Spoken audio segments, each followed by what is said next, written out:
StoneX has just released its latest quarterly commodities outlook, examining the key trends shaping global markets. Today, we turn our attention to Brazil's cattle market, a sector that has shown remarkable resilience in the face of global trade challenges. So far this year, we had shifting export destinations, changing supply dynamics, and new tariff barriers. I'm Johanna Bota, and joining me to discuss what to expect as we move into the final months of the year is Larissa Alvarez, Market Intelligence Analyst at StoneX Brazil. Good to see you again, Larissa. The pleasure is mine, Johanna. It's always a pleasure to be here, and thanks for the introduction. Of course. So let's start with where things stand. How would you describe the current stage of Brazil's cattle market cycle? Well, there's been a lot of discussion in the market about the start of a new cattle cycle, especially after the historic record of female slaughter in 2024. But even with that, the strong supply we're still seeing is raising some doubts about whether this new phase has really begun. But seasonally speaking, the last quarter of the year usually marks the beginning of the breeding season and also a period with greater availability of feedlot finished animals. So reproduction tends to pick up as pastures improve with the rains, while the slaughter of confined males is mostly focused on meeting Asian demand, particularly from China. Recent data shows a gradual reduction in female slaughter in September, which is in line with seasonal trends, though volumes remain relatively high, especially among heifers. And we are also seeing longer slaughter schedules, reflecting a higher number of pre-arranged contracts by meat packers. That reduces spot market negotiations and can act as a price containment factor in the physical market. Still, the expectation is that strong demand, both external and domestic, will help offset the British pressure coming from increased feedlot supply.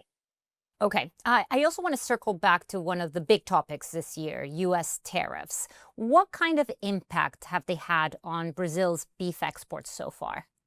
Well, the US decision brought a lot of uncertainty since it's the second largest destination for Brazilian beef exports. Even so, both August and September data showed remarkable resilience. Despite the tariff, Brazil actually recorded its highest monthly export volumes ever. That really softened the initial impact and highlighted how important geographic diversification has been, allowing Brazil to quickly redirect supply to other markets. So, despite the tariff hike, the immediate effects were limited. Between January and July of 2025, shipments to the US grew by 106% compared to the same period last year, nearly matching the total volume exported in all of 2024 within just 7 months. Over that period, export revenue reached about $1.2 billion compared to 1.3 billion for the entire previous year. In other words, that means even if exporters um, stop for the rest of the year, the final result will still be close to 2024 levels. So the main impact, therefore, isn't in the numbers we've seen so far, it's in the lost potential for expansion in a large, high consumption market with very strict sanitary standards. So, in short, after the US tariffs were announced, Brazilian exporters adapted quickly, redirecting shipments to alternative markets, and that strategy really paid off because August and September both saw record high exports, and October even started with the strongest first week of shipments ever recorded. Okay, so let's actually delve a little deeper into that because, like you said, given the impact of those US tariffs, which markets would you say have really stepped up as the main growth drivers for Brazil's beef exports? Well, China has really taken the lead here. It was already the main importer, but its share jumped to nearly 60% of purchases, up from an average of 25% before the tariffs. Strong Chinese demand has more than offset the decline from the US, especially as buyers there have been stockpiling ahead of the Lunar New Year. Mexico has also stood up, surpassing the US as the second largest buyer in June and actually tripling its purchases compared to 2024.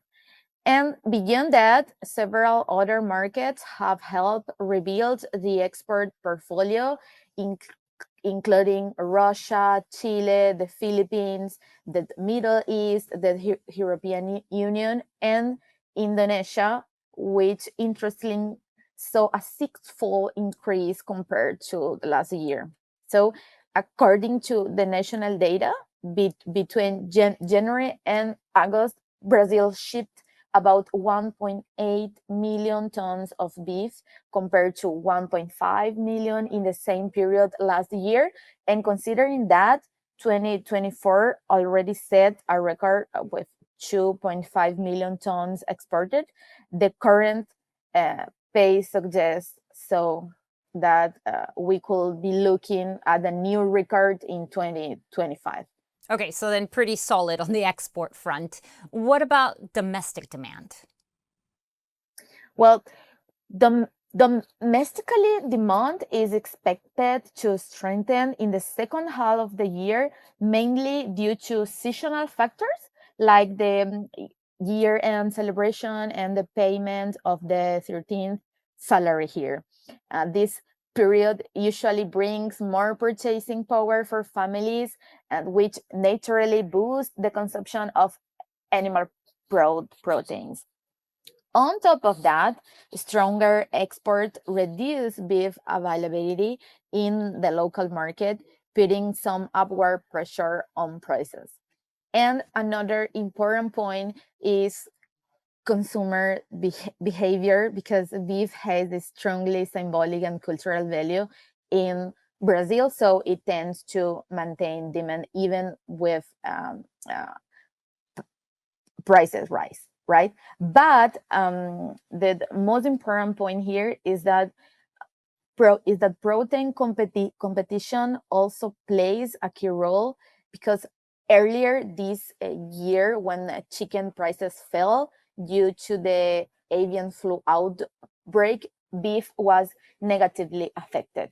So now that chicken's export and prices are recovering, these are also reducing the domestic supply of that protein and are making beef relatively more attractive again.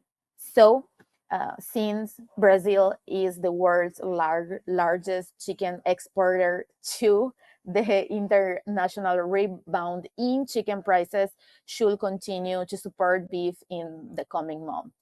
Okay, so given then all these shifting dynamics, what are your expectations for the remainder of 2025, both domestically and internationally?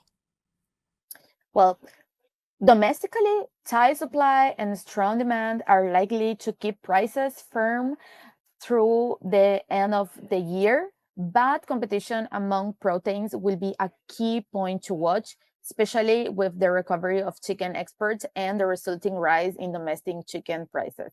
Even though they've been increasing, so they're still below the levels seen before the avian flu crisis. And on the international side, Brazil's ability to geographically redistribute supply, combined with the industry's logistical and operational flexibility, really highlights the maturity of the export sector.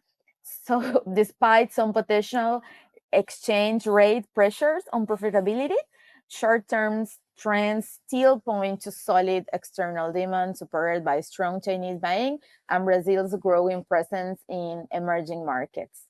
Larissa, always a pleasure. Thank you so much for being with us. And thank you to our viewers for watching. For deeper insights and analysis, scan the QR code or click the link in the description to download the quarterly commodities outlook, available now on the StoneX website.